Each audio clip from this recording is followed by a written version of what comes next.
that because there is some discussion now about needing a new look at gun laws, to at the very least, to provide restrictions to make it harder for those who may be mentally unstable to get a gun or get ammunition?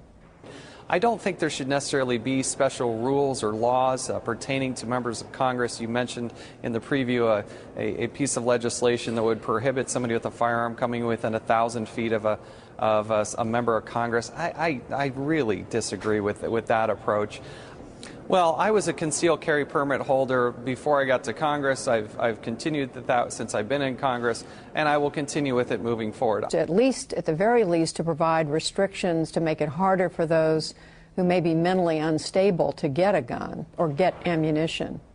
I think what people, Judy, are really struggling with, I wish, we're all mourning the difficult situation that happened on Saturday, to say the least. And I think people are struggling. They want how do we fix this so it never, ever happens again? And, it's difficult to point to just one thing, but it's very, very important that we don't overreact either. I'm curious as to how much responsibility you feel specifically because of something that happened this morning. During the reading of the Constitution, Congressman Frank Pallone of New Jersey was reading a portion of the document, interrupted by someone who heckled from within the chamber. It was to express doubt over the president's American citizenship.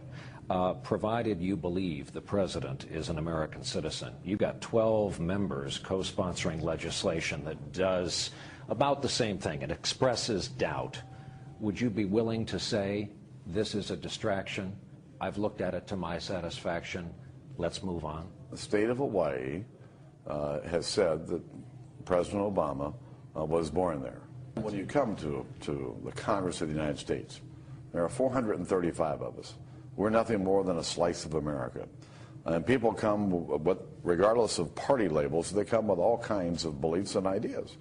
It's the melting pot of America. It's not up to me to tell them what to think.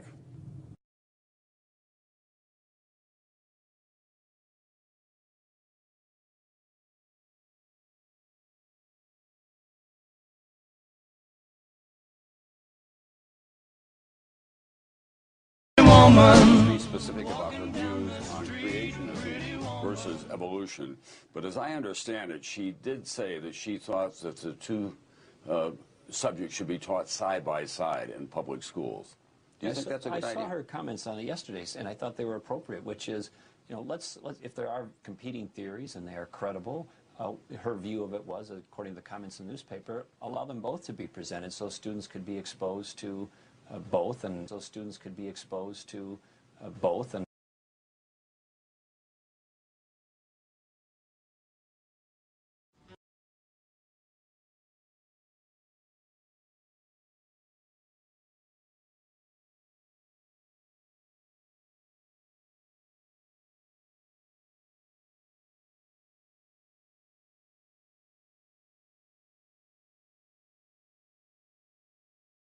what is the Republican plan to deal with carbon emissions, which every major scientific organization has said is contributing to climate change?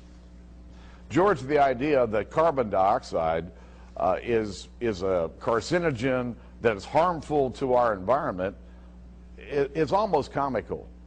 Every time we exhale carbon dioxide. I think we know that just within a day or so, the President of the United States will be taking a trip over to India that is expected to cost the taxpayers $200 million a day. He's taking 2,000 people with him. He'll be renting out over 870 rooms in India, and these are five-star hotel rooms at the Taj Mahal Palace Hotel. This is the kind of over-the-top spending. No one really knows the cost because, for security reasons, they don't disclose the cost. So this idea that it's $200 million, whatever, is simply made up. Well, these are the numbers that have been coming out in the press, and of course, those are the numbers that I have to read.